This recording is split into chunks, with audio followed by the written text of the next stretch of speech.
Hello, everyone, and welcome to the American Scouser podcast. It is Monday night. We're back in action. I am your host, as always, Timuchin here in Chicago. In spring-like weather, people, I'm literally starting to think about and start working. I don't know about working on yet. Definitely thinking about outdoor projects and stuff. And anybody from Midwest knows the only outside projects you usually do February 5th is clearing the driveway and shoveling and stuff like that. But it's supposed to be in the 50s all week and stuff like that. It is nuts, but I will take it. No complaining here. There's a lot of other stuff that I would like to complain about as we go over here. But as always, Gally is with us. Gally, what's happening?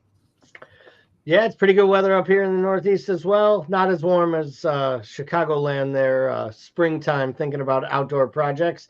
But yeah, took the dog for a walk. Didn't need a winter hat. Didn't need a scarf. So it was a refreshing reprieve, and the snow on the ground is all just about melted away, which is also something that makes people in the Northeast very happy on February 5th because that shit's not normally gone by now.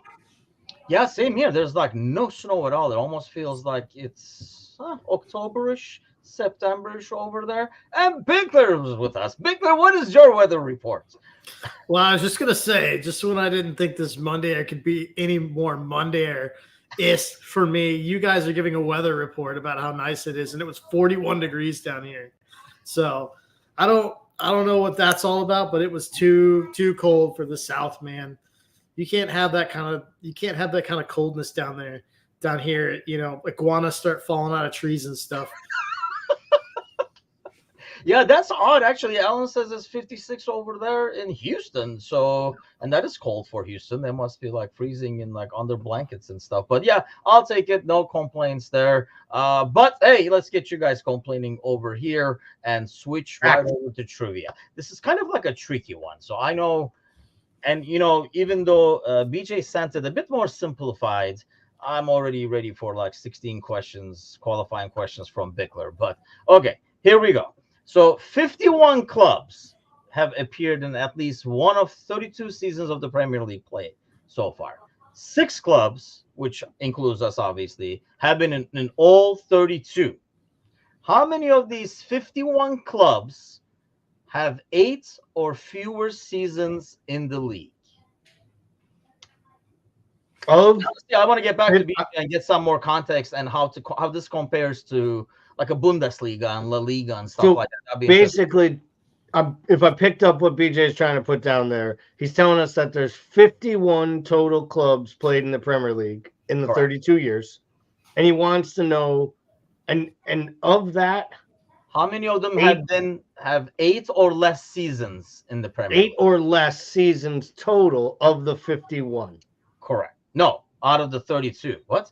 Out of the 51 teams, how many of those teams have had 8 or less seasons? Right. 8 or less years in the Premier League. Correct. So basically, who's been there for less than a quarter of the league's total? Correct. Bickler is already...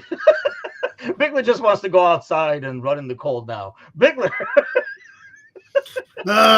It's probably surprising, but you guys lost me. No, let's go. I don't know, dude. Like 12. 12 out of the 51. I'm going to go. I think it's got to be higher than that because it's like Price is Right over here. It's going to be like 13. Well, I would definitely go 13 if that were the case. I'm just make that clear. If we're playing that game, yes, closest to not go over, I would probably go 13. But I'm going to go higher than that. I'm going to say it's like closer to like 21 of the 51. It is actually 26. Oh, almost like more than half have been there 8 or less. But yeah, I know he likes crunching into numbers. Once I saw this and I was getting ready for the show by reading the question, I was like, you know what? It would be interesting to see how that compares to like a La Liga or like Bundesliga, Serie A, and stuff like that in terms of like how much rotation there is. This is a gimme, by the way, so I would think you guys be able to jump on this. But which of those 51 clubs is no longer in existence? Wimbledon? Correct. Which one of those leagues, which was one of the founding clubs of the league, is now all the way down to the National League? in fifth tier. Oldham. Correct. Look at that. Look at that. Bickler's like, no comments. I was gonna go Barry because they're no longer in existence, but I couldn't remember if they were ever there to begin with. I don't think they were. Yeah, Oldham And, played and, all the way down there. and Wimbledon's kind of a tough one because they've Because kind they're of now become they're MK Dons essentially, but yeah. they don't really hold that. Like I know, like Robbie Earl and those guys all say like Wimbledon is no more because they don't want to be associated with the club that is MK Dons. But there's also Wimbledon. There still is Wimbledon down there. Like they just renamed. It's just a different. Yeah. Like rebranded. But yeah, I those ones I knew. I think Oldham I only knew because I remember we played them a few years back and lost that awful cup tie. And then we went and signed the goalkeeper from there, and that was just as bad a decision. Okay, speaking of bad decisions and bad things overall, let's start and go back to yesterday, even if we don't like it or not. I mean, we had the pre-match, we looked at this lineup, and I don't think, aside from maybe Gravenberg, we didn't have major complaints based on what we had available. But the results forget the result in terms of like the final result. But the gameplay, and it just did not click, Bickler. Is it a matter of playing against a team that was playing for its life at the end of the day, or something just wrong overall in the way that squad was built that we didn't catch initially? I mean, I just felt like Arsenal wanted it more. I don't even know that they were like.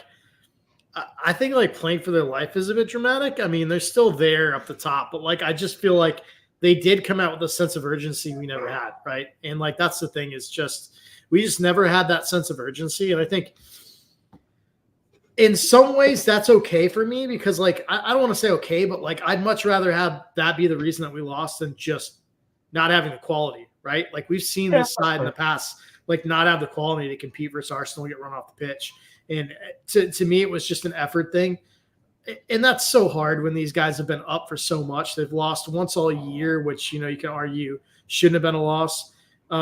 So I think you get one switch off and you kind of like okay with it.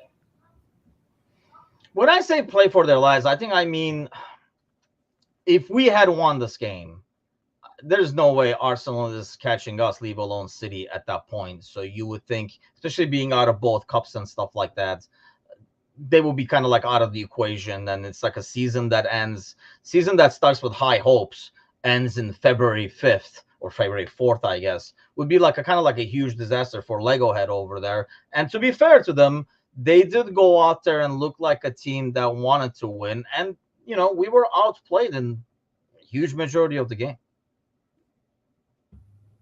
Yeah, I felt like we were, I mean, I think we were outplayed the entire game. I don't think it was a huge majority. I mean, maybe we had minutes in the second half where we looked a little bit more threatening. I mean, but let's be honest, we get to halftime 1-1 in a match where we don't have a shot on target. I mean, it was an own goal and it was pathetic in itself. You know, good work by Diaz, really bad by Saliba. You know, we'll talk about Virgil and his mistake in the second half, and really how poorly Konate played throughout the match. You know, I thought they got at our center backs for the first time in a long time. Our center backs weren't they just weren't up for the task. That's what it felt like to me. It just felt like everyone was a step leggy, a step slow. I do think being down the players that we were out, not having Mo, obviously, I think at some point it comes back to haunt you, and when you don't create.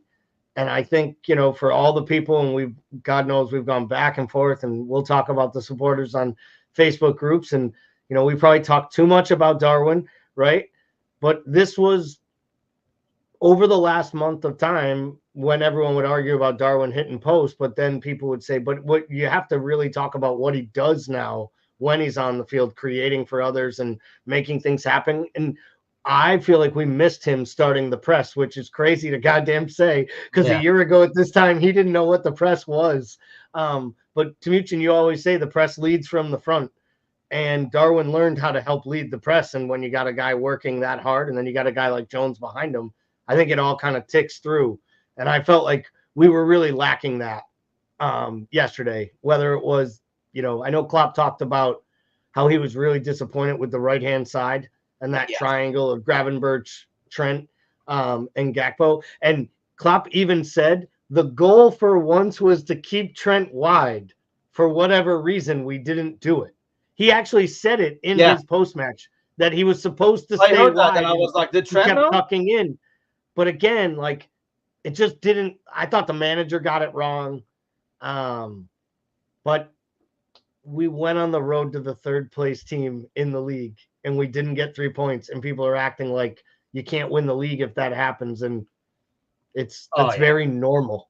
Yeah. It's just very normal. It's so a ridiculous over-the-top fan reaction because it just drove me. I think that drove me nuts more than anything else. You know, we do the post-match. That's your therapy after a poor result, and then you can really kind of like go away. But then you see stuff online, and I'm like, oh my god, man, just kind of like get a hold of yourself. But okay, so let's go back to that defending, and I definitely want to ask you guys about Trent because I said this in the post-match. There are times where I watch the game and I'll be like, I don't know, it's kind of like a dad watching. Like you watch your kid do something, for example, like you don't get like mad. You're more like there's somebody like, oh, come on, you're going to make that pass and stuff. And you don't go like ape shit. I was at one point literally going ape shit watching Trent's defending. But the defending and the center backs that Gally is talking about, is that kind of like go back to that midfield trio that Klopp is talking about anyway, Bickler, where we just had no pressure on that ball, it felt like. Or they were easy. I know Arsenal is really good, but we've had them in tougher situations where they couldn't come out of that press. It felt like, it was peak Barcelona, the way they were moving that ball, like with one-touch passes in midfield, just going around that press. Yeah, they just did a good job of spreading us out and staying in the half spaces too. They just did I don't know. They were good. They were just better than us across the board. They were just better. They were turned on, and we weren't. And I was shocked. Honestly, I was shocked to see Gravenberch on the right because, not only do I think he's not good enough to be in the starting lineup right now, I think that's his second worst spot in the midfield. And so, it seemed weird to me to force him. It was like he was getting forced into a lineup to me. And that just felt weird. I thought it was a great spot for Harvey to start. I think Harvey links up well with just about anyone on the right side. I think he can play well with Gakpo. That just didn't make a whole lot of sense to me, and I don't think it did Gravenberch any favors. And for a manager who's so protective of the spots he puts new players in, it's really weird to see that happen. I do think the midfield definitely led to it, but I think it's real hard to point fingers anywhere at one spot on the pitch when you looked at this. It was collectively a fail across the board, I think. Yeah, I think it was more of a, it's cliche, right? Like you said it earlier, they wanted more, but it definitely felt like it. Like they were more invested in this game than we were, it felt like. Jamie says Trent had 13 passes. That's going to be a career low. Man, I am ridiculously over the top frustrated with the lack of defending. He doesn't even pretend anymore. There were so many times where Martinelli would do one simple cut and somehow he would drop Trent off and he wouldn't even track back. He was like, well, I guess I'm out of the equation. So now it's you, Konate. I would hate to play right center back on this team with Trent pretending to play right back, and leave alone that because I don't want to hear about this positioning. We like him up top, blah, blah, blah. He's back there in all these situations where he can't defend. And then there was a moment right before he subbed, and I really feel like that's even Klopp had enough at that point, where he looked over his shoulder, he saw Martinelli there, and then he just was like, meh. And then he just kept watching, and then there was a through ball, and it's right behind him right away. He doesn't even pretend to start watching. Did we just make our own problems, Gally, by you got to pass, you got to create your midfield almost. And now the guy doesn't even, he used to at least pretend to play defense when he was an actual right back. And he was a lot better. He was never this poor in defending. Is it just a loss of, is it like what Jamie's saying? He couldn't get in the game because he was not as involved. So he checked out mentally. It's extremely frustrating to watch. I would never have thought in a year where you gave him more responsibility that he would almost in some ways revert to being less responsible for his actions. So you make him the vice captain, and I thought, and I was against that, right? I stood here and said I didn't want to give him any part of it because I thought that he hadn't earned it really. And I wasn't the hugest Van Dijk guy, but I definitely didn't want to give it to. I mean, I think I would have gave it to Robertson. And that looks like that would have been a bad idea. And Joe Gomez be wearing the damn thing. And why Gomez isn't wearing it, seeing he's been there longer than anybody else at the club, sometimes baffles me as well. And I think he's more of a leader on the pitch than Trent is ever. I think my issue with Trent in the armband is Trent is the first to shush the crowd when he scores a world beater, and he's the first to remind people of his world-class talent, and he's the first to kind of become disenfranchised when things aren't going his way.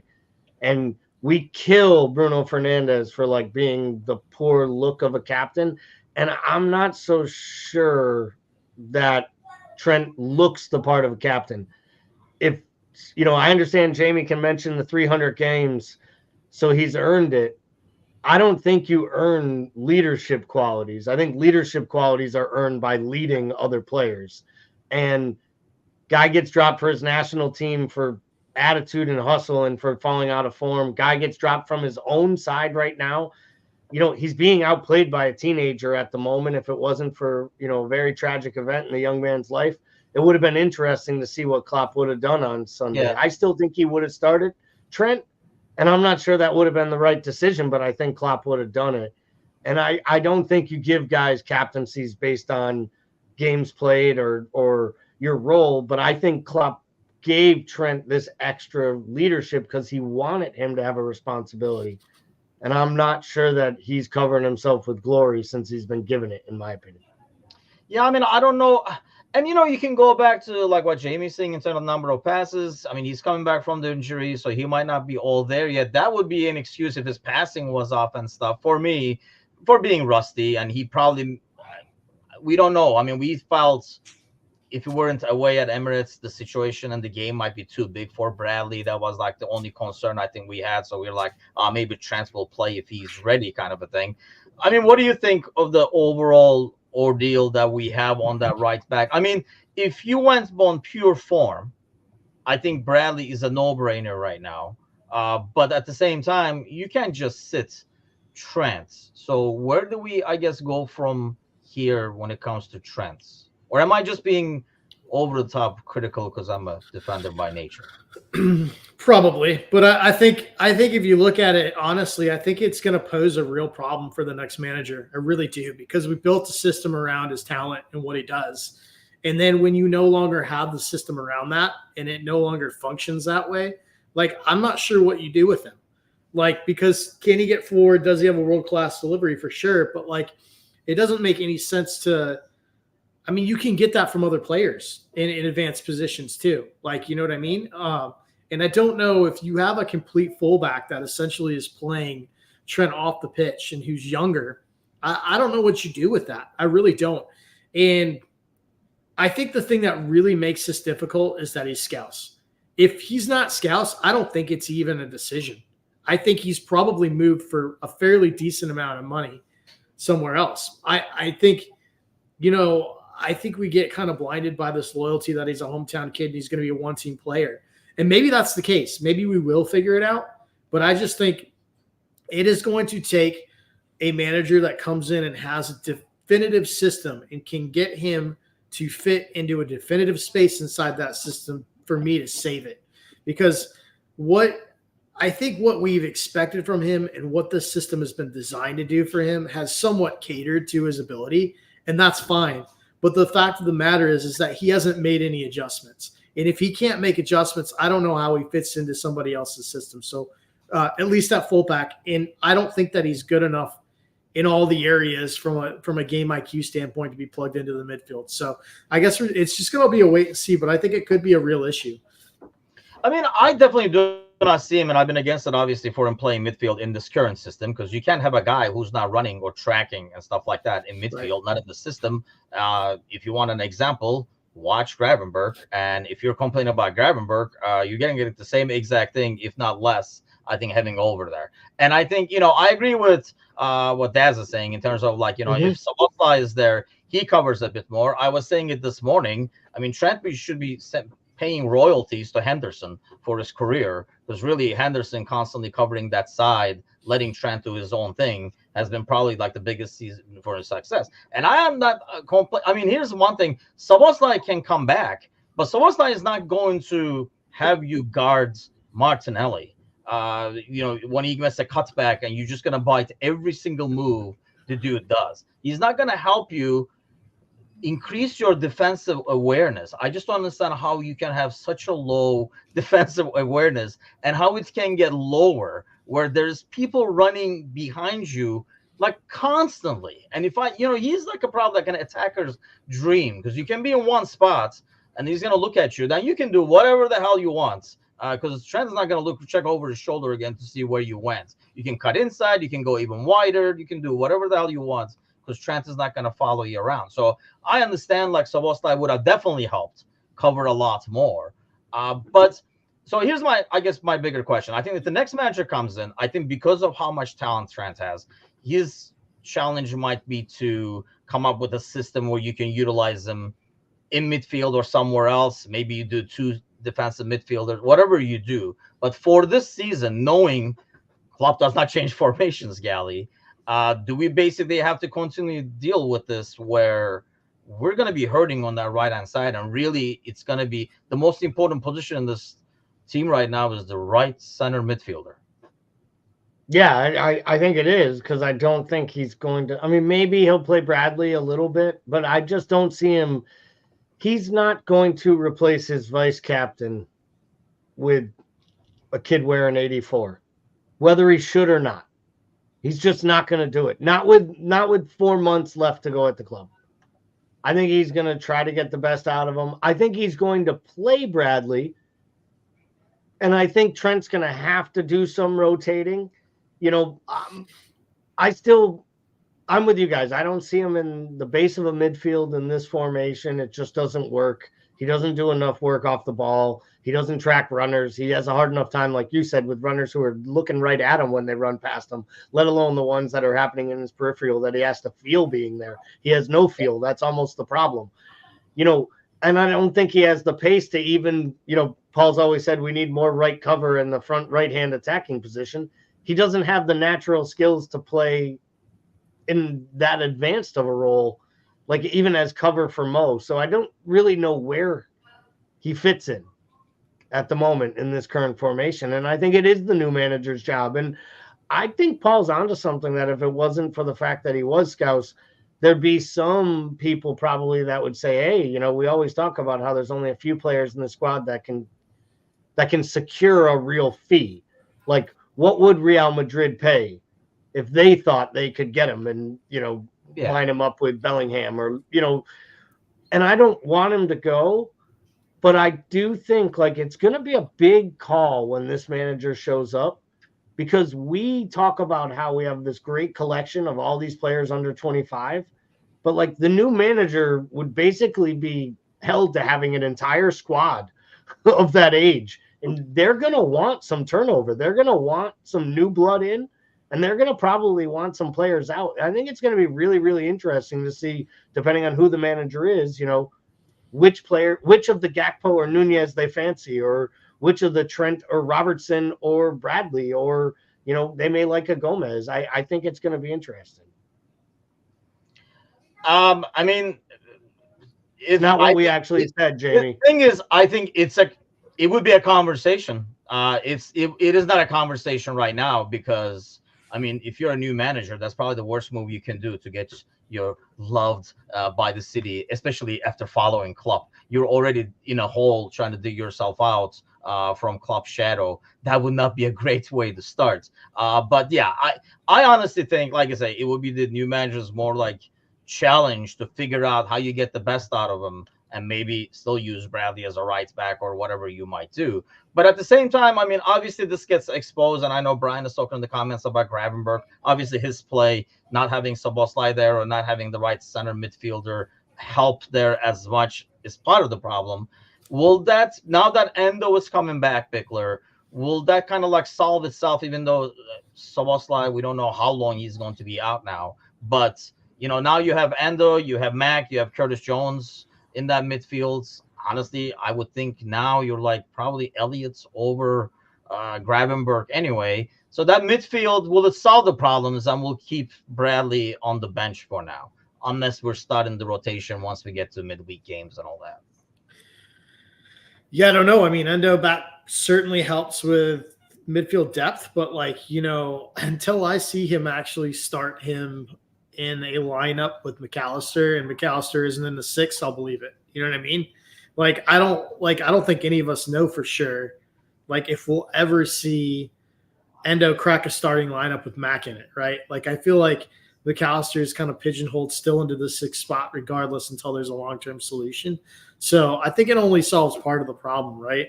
And then you got Jones, Elliott, Diago, vying for 3 midfield positions with Gravenberch. So I think we're gonna see what happens here. Having the depth definitely helps, but I don't know that it solves a whole lot until I just feel like this is still a developing thing. And I think we got excited at the beginning of the season when we saw this midfield clicking, right? And I think with good reason. But I still think this is really a developing thing. I think there's so many. Man, I think that this squad, we talked about how like all this thing maybe it came together a year earlier than we thought it would. I think we're so used to getting 3 points and not realizing that the performances. I mean, we've had, especially in the last month and a half, we've had some really good performances, a string of them, right? But I think we're forgetting how choppy and how inconsistent this has been still. And I still feel like this is a squad still developing and still trying to figure out what it is from an identity standpoint, even though we've got a system, we've got a defined way of playing. I still think a lot of these guys are still figuring each other out in some sort of core elementary way that is going to take some time. Yeah, I mean, like, Brian says about like a different formation and stuff, and then that would be the challenges. And, maybe that is what will maybe push Trent out of that, it almost feels like he's in a funk. I don't know, like you watch, it's not the same dude. He was never this poor defensively. I was the one here defending him, defensively, like 1v1 and stuff like that. I was like, I just this something like awareness. Now I feel like it's like a constant issue. And like Darren says, it almost felt like we were getting those results Bickler is saying, Gali, and we were like, hey, we're getting these results. We didn't even click yet. Just imagine when we click. But now we come to a different issue. Like Bradley, maybe it's a very small sample, right? I mean, it's only 2-3 games. We don't know if he would dip. A young kid, you never know if he's going to keep up the performances. But you look at like a player like Gomez, we used some players while we were missing others, and they performed really well. Now you get some of these players back, and this is not FIFA. Just because you had a higher rating in that position, you can't just don't want to start him. It almost like this depth now puts Klopp in a difficult spot. A player like Robertson, I mean, like, what do you do with a guy like Gomez? What do you do with a kid like Bradley when they're performing at such a high level, but like they're renters and the landlord is back? So you're like, yeah, you're going to have to move, bro, because, he lives here. Well, I mean, I think that's what we're going to see happen. I mean, I wasn't shocked to see Gomez start, and I'll be shocked against Burnley if Robertson's not starting at left back. I expect Burnley to be both Robertson and Trent at the back. Now, I also expect Gomez to probably start at center back for Kwanzaa. Yeah. He would for me, but I wouldn't be surprised if Klopp starts. I wouldn't be shocked at all if he starts Kwanzaa and has Gomez on the bench as cover for both the right and left back. It'll be interesting to see what he does with Bradley, to be honest, because I think the kid needs to play. He can train with the number ones all he wants, but on the weekends, I'd rather him playing with the under 18s or the under 23s and getting viable, or under 21s and getting minutes and getting experience than sitting on the bench to get 3 minutes of substitution for Trent. If you're not planning to use them, if you already have that cover, and we've talked about how we're going to have trouble with the amount of healthy bodies and healthy scratches every week. This week will be interesting without Konate because of the red card suspension. So, I think you have to play your starters. Klopp's going to play his starters. These guys won him a league, won him a Champions League, won him multiple trophies. He's got 4 months left. He's not going to do it with Trent sitting on the bench again for a kid wearing 84. But, these are kids pushing for legitimate spots because they're earning minutes, not because they were like, they won, as Kazi would say, they won an award for, sitting in a certain seat and getting a uniform today.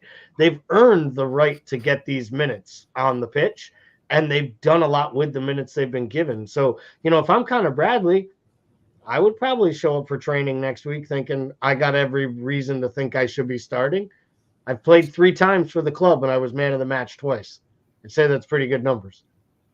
Yeah, that's he's a really tricky one just because it's a very small sample size. And I mean, like I say, unless you use Trent somewhere else, I don't think you're going to sit Trent over him.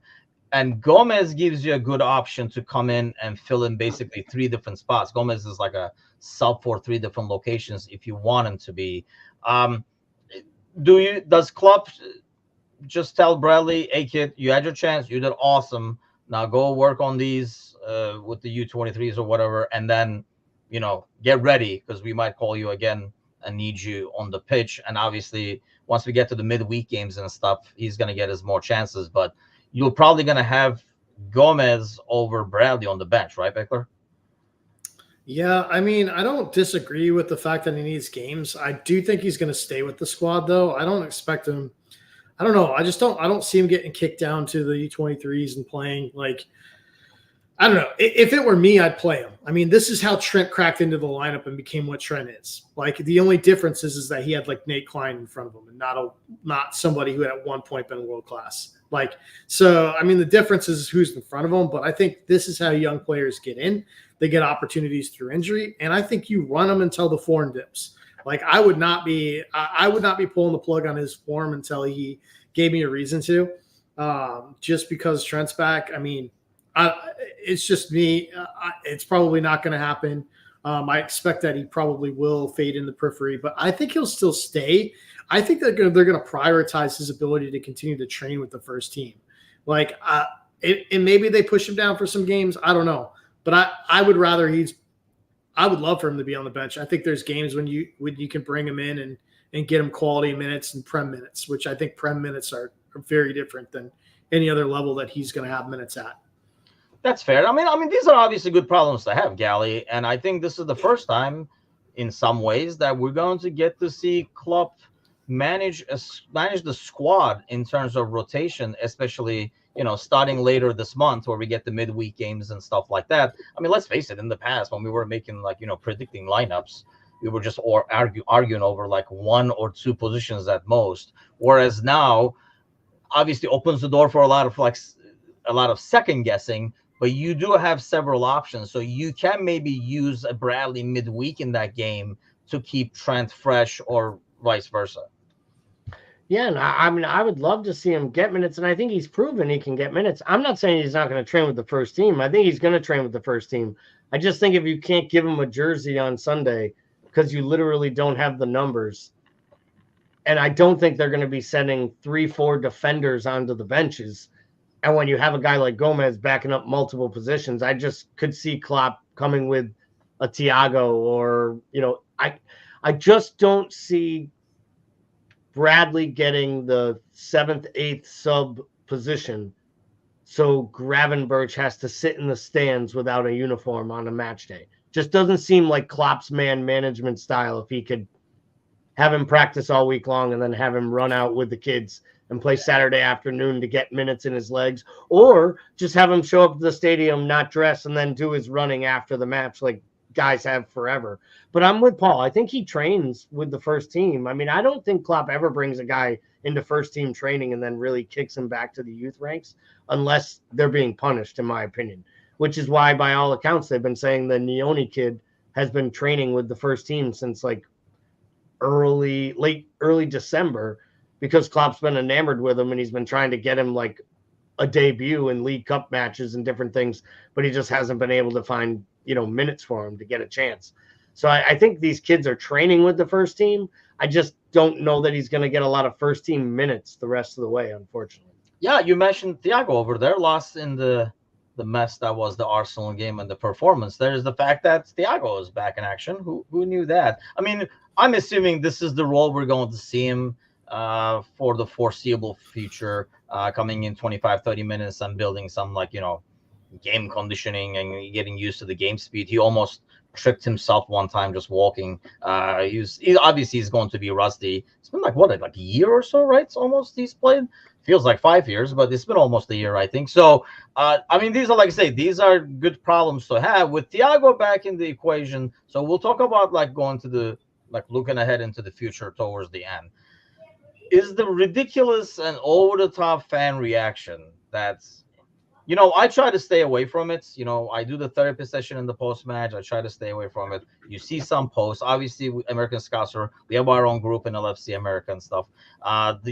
Which I feel like at least is more sensible in most cases than you can go to the US fan group and just like, blow your head off after like 3 posts. The overreaction you see is just being spoiled, Bickler, or people got just too teased with. Let's face it, nobody expected us to be in this situation back when the season started. We kind of felt like, it's going to take time to get this midfield going and stuff like that. Or is it just general fan overreaction that's just nauseating? I mean, I think it's all just general fan stuff. Anytime you have a side that has any sustained period of success at any professional level across any duration of time, you're going to accumulate fans that are following because they want to be a part of the success. They want to follow a good team, right? So I think part of it is you got a lot of fans that don't have a long-term perspective on it.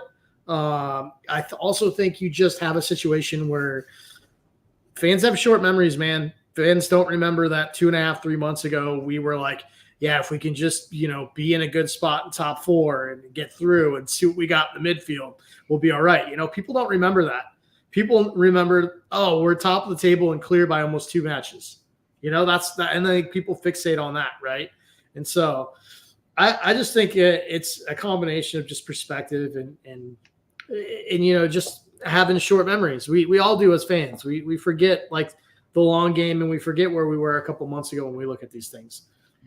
Yeah, and I understand. Like, I mean, nobody's going to be happy that we lost, and obviously it's going to be disappointing, and you're not going to be happy. I get that part, but I mean, it's not even only like the newer fans, right? Like, I can see maybe newer fans thinking this must be the norm, right? You have to win every game because this is how it rolls, and it was never like this until maybe like 5-6 seasons ago. Maybe we were talking on one of the pre-matches. In a way, draw was pretty darn good. You would take it and run with it, and those were the days. But is it? I see a lot of I'm like old timers, I guess, but like like fans who've been following this team for like decades show overreaction. Is that because like some fans feel like time is running out, like Klopp is leaving? We got 3 months. We got to win a title before he goes because like we might never win again or something. You think Klopp leaving Galley like increases that urgency No. in like an unnecessary way? You don't think so? I honestly don't. I honestly think that responses like this is what happens, man. Last year at this time, it got eerily quiet, right? Like we played poorly for like week after week, and people didn't even have anything to say, nothing to bitch about. And then we start winning again, and people just go like to the absolute opposite end of the earth. We were never going to lose another match, and now you don't play well for one afternoon, and the sky is falling. I feel like this has been. I mean, this is part and parcel to all sporting. I genuinely believe this is all sports fan bases of every sport all across the world, but I think it's a little different when it becomes European football because of the culture that each club holds. And I think as a whole, we're winners, but we have a lot of fickle fans. And I think that like we tout ourselves as the greatest supporters and the most knowledgeable supporters. And I think we are really, really great and knowledgeable supporters.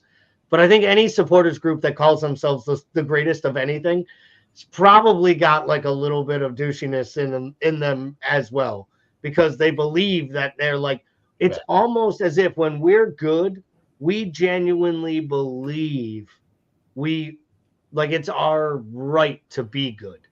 So when we play poorly, there has to be an excuse. There has to be someone to blame. It's the scheduling. It's the VAR. It's the officiating. It's those pompous pricks celebrating like they won something. Maybe that just means you're a really good side if a team is that fired up that they could actually beat you. Tottenham celebrated like they won a cup when they beat a 9-man team that had a goal taken away. And I don't take anything from them because they hadn't beaten us in 4 years. They should feel pretty excited about it. So to me, I think we just get caught up in it sometimes. And I think social media makes it so much more ugly and vile and gross because it's in your face immediately after it happens, personally. And I don't know. I get the same thing, like obviously I'll follow Fenerbahce back home in Turkey, and I get like the same concept there where, team can be doing great and they're like top of the league, but anything negative gets like overblown. But partially, and I don't know if like, what do you think, Bickler?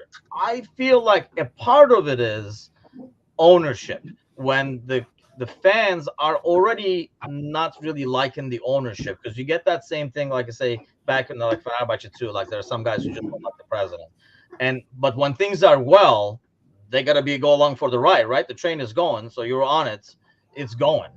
But the moment something does not go well, then your built-up frustration that you have to be on this train that you don't like anyway, but you got to be on there because we're going the right way. Now it gets like overblown. You think that's part of the reason? The fact that FSG obviously is a lot more polarizing in fans.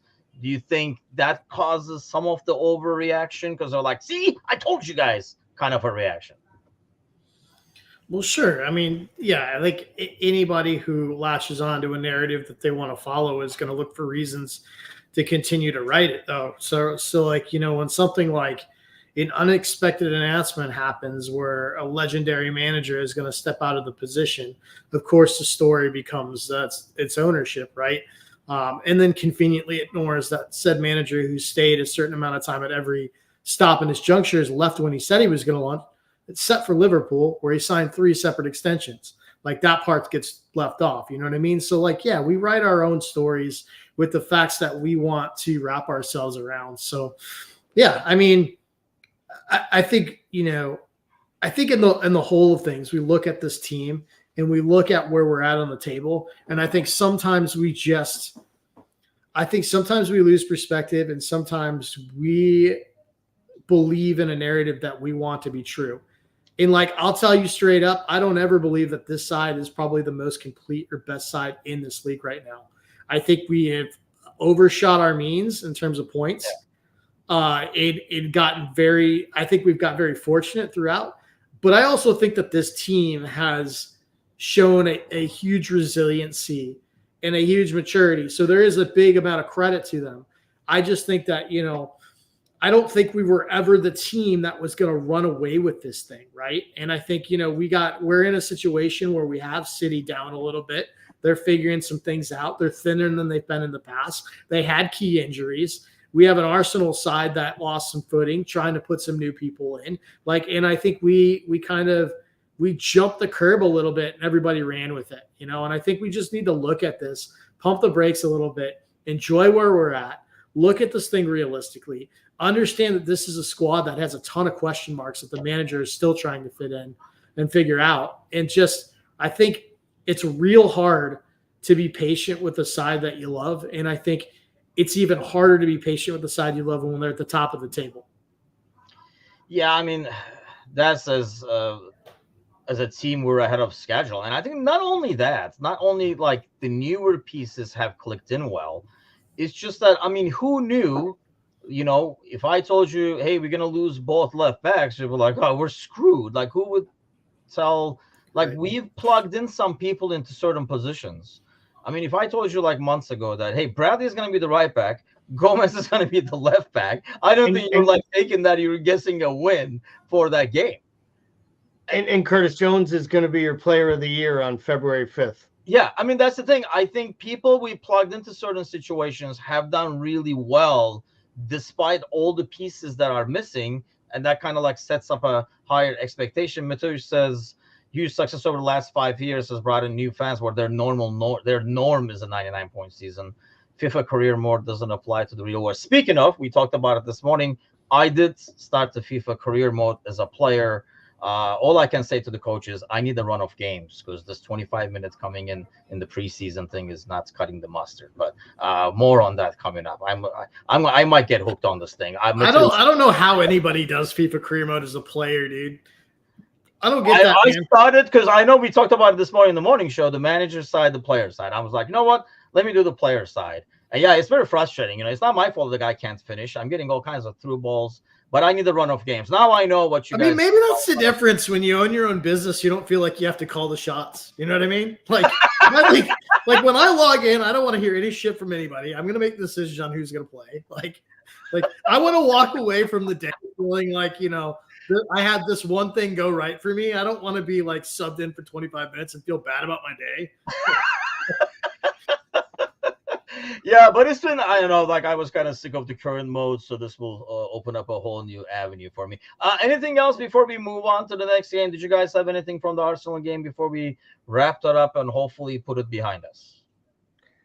No, I just think that what we saw in that match is that we are as deep as we are in midfield, we are still very, very frail when it comes to, we just really have like 2 to 3 really solid starters, and then we have the rotation between Endo and Mac. And I'm with Paul. I'll be really interested. Like if Silva can't go against Burnley, in my opinion, the Gravenberch experiment should end. And we need to see Endo at the 6 with McAllister on the right and Jones on the left. Yeah. I mean, I wanted to see Jones and McAllister further forward together to see how they would interact either way. But if Soboslai's back, great. And maybe you play McAllister or play Endo and rotate, give Jones a breather. I'm good with whatever the manager wants to do. I just really think he's going to have to get back to playing Endo. It was really good there in December before Endo had to go off to the Asian Cup of Nations. And I hope we get back to that. I don't think we need him as much against Burnley. So I could see McAllister there.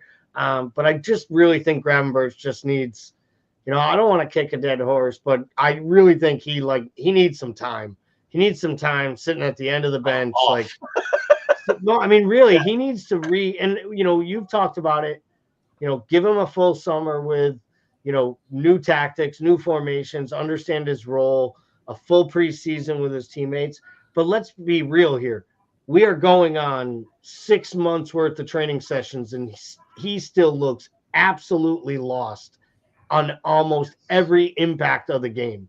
And I feel like he's regressing with every performance he puts in that is poor. And he does look like a guy who gets lost in his own head, which was the knock at him at Bayern, which is why Tuchel always said, he can't convince himself he's good enough to start, how is he going to convince me and my coaching staff he should be starting? So I really think, it's important that we kind of start to figure him out. But to Paul's point, we have a lot to play for over the rest of the season, and it can't be to help guys figure things out. I hate to say it, in some ways, it's going to be the new manager's problem at this point. Yeah, Brian says, I really don't know what to do with Gravenberch. That makes a million of us. Yeah, I mean, here's the thing. To be fair to him, and yes, he has had a lot of time, but he does look very confused. And I think he's never in the old days, like maybe 2-3 seasons ago, where we were trotting out the same 11 all the time. You plug him in, like Wijnaldum was out, and you plug in Gravenberch there. I think you might be able to get away with it a little bit better. Whereas now it feels like it's a constantly changing 11, right? I don't know how many times we put out the same 11. So when you put a guy who's not already very clear on what he should be doing, where he should go, and what he should, where he should press, where he shouldn't, and stuff like that, I think he's only getting more and more confused. And like that says, he is only. I don't agree with the Pogba 2.0 thing, because I don't see that attitude. But then again, it goes back to him being 21. I think he has, maybe we feel like, he has like the physical capabilities and stuff like that. It reminds us of that. I just don't think he has that bad of an attitude. I think it's just kind of like what Gally is saying. It's just more confusion, not necessarily laziness or not knowing what you have to do. And it's not a huge knock about the 21 thing, but there are 21-year-olds all across Europe playing at big clubs. And this is a guy who forced a move to 2 monster clubs, and he's only 21. So when you put yourself in the shop window and you allow your agents to shop you from Ajax to Bayern Munich at 19, and then you go to Liverpool within 2 years at 21, it's okay for people to ask questions. You put yourself in the shop window when you put yourself at those big clubs and those big, I feel for the kid, and I think he's going to be a great, great player. But I do like, you go to the big clubs, you get the scrutiny that comes with it. I think he's going to be a really, really talented player. I think it's going to take the new manager figuring out how to utilize him, because I think we all question where he fit in a 4-3-3. And I think what we're learning is he doesn't fit.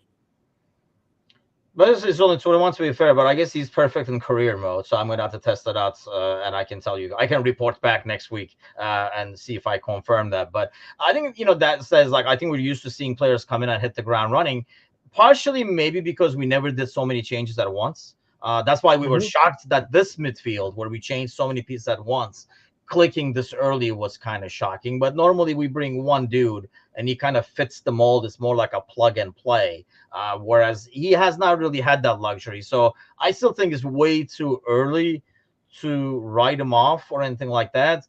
And I feel like he gets over the top criticism too, because he is the new guy. And, there weren't a lot of performances this weekend that made you say that was pretty good. Name a single player that we signed into our midfield in the entire midfield rebuild where we haven't talked about being just absolutely god awful for a number of weeks.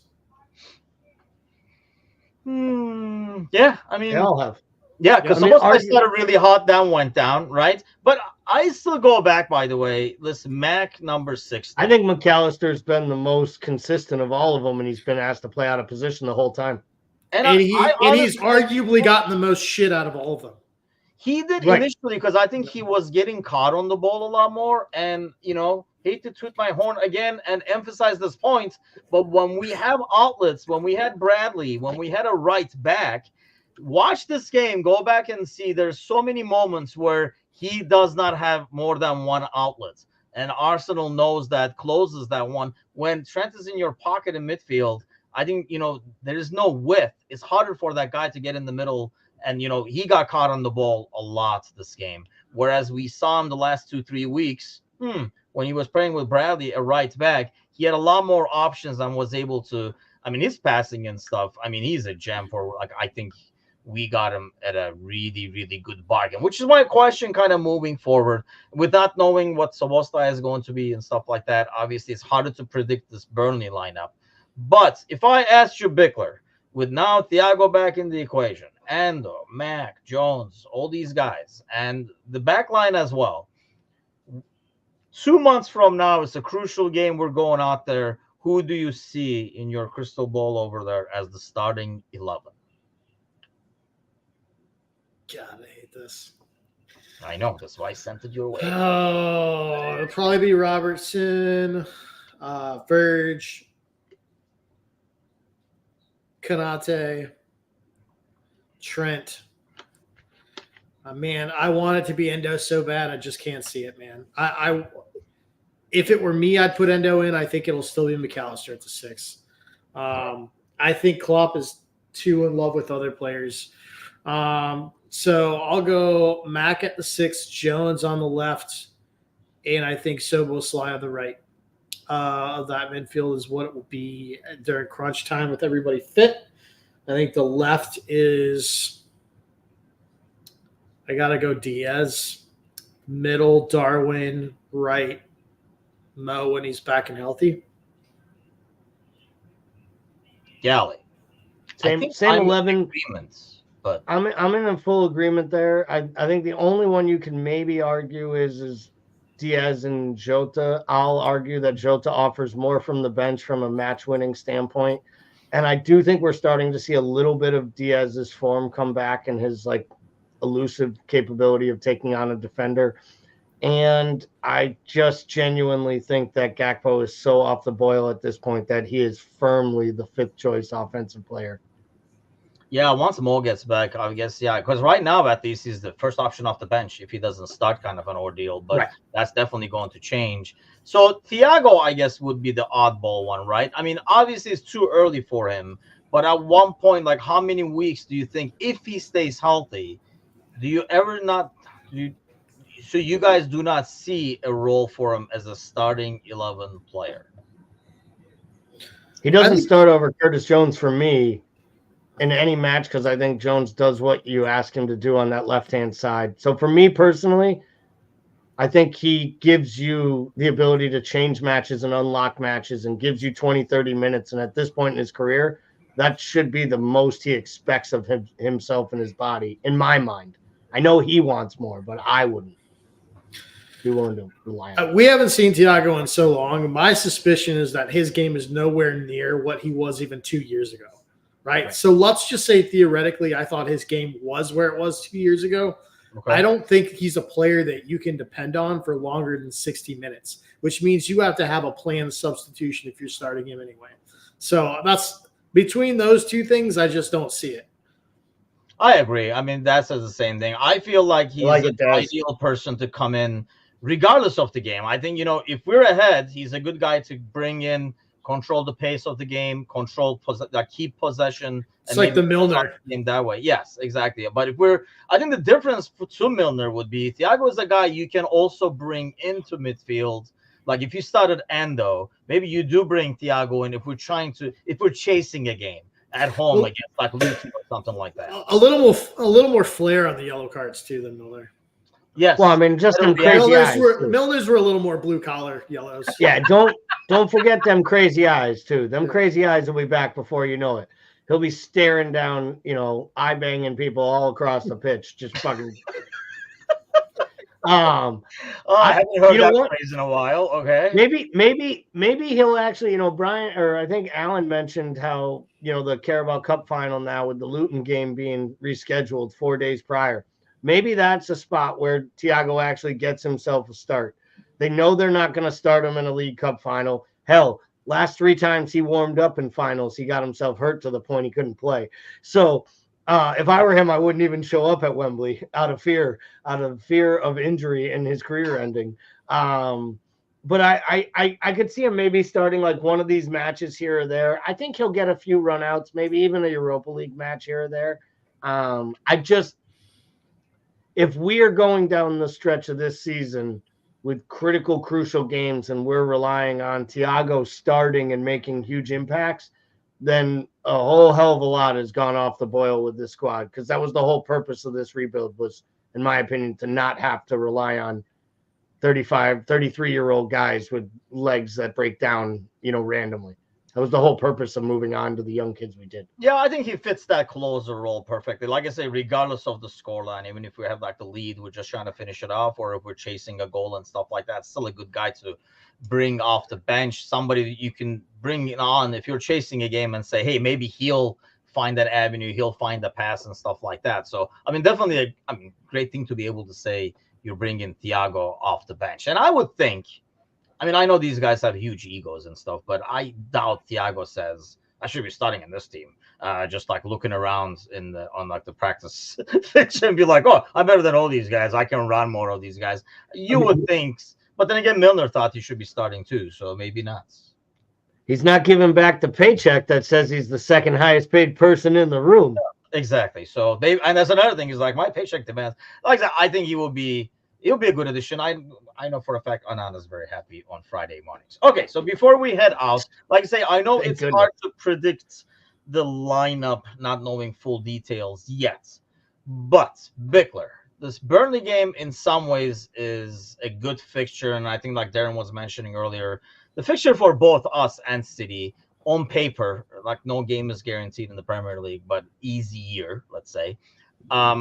Do you see that as a huge comeback, or is it still kind of like a struggle against the Burnley team to find openings? Or do you think this team uses the Burnley game for a response?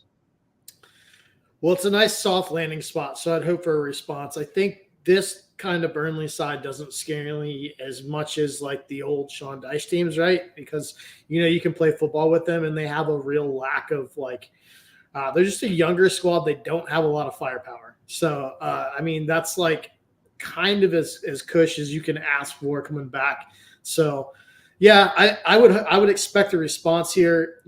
And you know what? Like, if we win if we won 2-0, I mean, that's all I could ask for as long as the effort's there. That's all I want to see. I want to see a team out there that like looks like they want to be there and that they want to win, and not only just win, but they want to do it convincingly. So I think that's really the thing I'm going to be looking at is like, what does the body language look like with this team going out? Yeah, and I feel like if you see that team, though, the score will definitely be more than the 2-0, right? Especially against a team like Burnley. But I know what you mean. How about you, Gally? So was that your prediction, by the way, the 2-0 that you squeezed in there, Bickler? No, I'm not that smart. I'll go fly. I'll jump on. I would say I think it's going to be pretty convincing. I'll go 4-0. Gally? That's a good one. I was gonna go 2-0 because I don't know that I'm that convinced that they'll do a lot more than try to play really organized. And I think once they get a lead, they may try to like show a little bit of balance and wherewithal. And, you know, no Konate makes me a little nervous because they haven't had that in a while. So it'll be interesting. This Burnley side is really, really poor. And it's not even just the fact that, to Paul's point, they don't have firepower up front. This isn't like a Premier League side missing a striker. This is a Premier League side missing a striker, missing a creative midfielder, missing a center back who you know how to pronounce their last name, a keeper who, like, this team is actually, the keeper is probably the only thing in the entire build-up inside that belongs in the Premier League, because he'll come right back into the Premier League when they go down. I really think that, like, the fact Vincent Kompany is still in a job shows that they do believe in the level of football and the type of manager he is, because they know they offered him nothing for resources to stay up. And in some ways, I wonder if they're just planning to take him back down because they think he's their best avenue back into the Premier League, and maybe they'll have another go of it. But just really, really poor by Burnley. And I think we have to win this game convincingly. We don't have to win by a lopsided scoreline, but we have to put in a result. This one can't be a squeak out victory because, to Paul's point, this is like a get right game. When you get a get right game on the schedule, you got to get right. Because when you don't, it all starts to like kind of linger to itself. And, you know, I think Daz said, let's go on another long unbeaten run. We really need 9 points out of the next 3 fixtures before the League Cup final. Because I think that we have to make sure that we keep City within touching distance before they get the game up from us when we're off that weekend. So, it's going to be really, really packed schedule and pressure-filled period. It's going to be really interesting to see what happens, but it gets a lot better this weekend. Stop avoiding the spitting out the prediction part. What was your prediction within all that? Did I miss the I said 2-0. Oh, you go with the 2-0. I went with the 2-0. Oh, yeah. I thought you said I was going to say 2-0, but so I thought you. Oh, no, sorry. I was going to say 2-0, and then Paul jumped. I was like, are you really stealing my 2-0? Because I don't know that it's going off the rails. I just think that it has to be like an organized. I think Klopp needs to get it all right here, because it got it basically all wrong against Arsenal. Yeah, that's fair. Yeah, I'll meet you guys in the middle. Your guys over. Bickler's overconfidence now scared me off. I would have probably gone with the 4-0-2, but I'll go with the 3-0. I think this is a good reaction game, and it's a good reaction fixture. Like, we've been saying, it's a team that no game is easy, but the fact that we're home, it's, coming off of a loss and stuff like that, having a whole full week off to get ready for it and stuff, there will be absolutely no excuses not to go out there and kind of like show which team is clearly a lot better and has more quality. But we will see then. We need to score in the first 20 to 25. And then, honestly, an early goal, then I can see like a lopsided score and stuff like that. But yeah, I do ultimately want a team that goes out there, like presses like crazy and stuff like that, kind of, shows them the actual real Liverpool that we saw, similar to what we saw in the Chelsea game. And Burnley's not Chelsea is not a whole lot better than Burnley. So we should be able to ideally see the same thing against Burnley. But on that note, we'll end up this week. Thanks as always for those comments and liking. There should be a bunch of buttons down there. You should like hits, or as Bickler would say, like and subscribe. Smash that like button. Yes, you can smash that like button as well. Don't forget to subscribe on YouTube, and we got a lot more coming out this week. Obviously, our new like swag stuff came out, so if you want to rock some AmericanScouser apparel, you're more than welcome to do so and support the site that way. And we do have some like new content coming out with our Patreon which should be starting later this week as well. So a lot happening. Thanks for your guys' support, and have an awesome week. We will see you guys next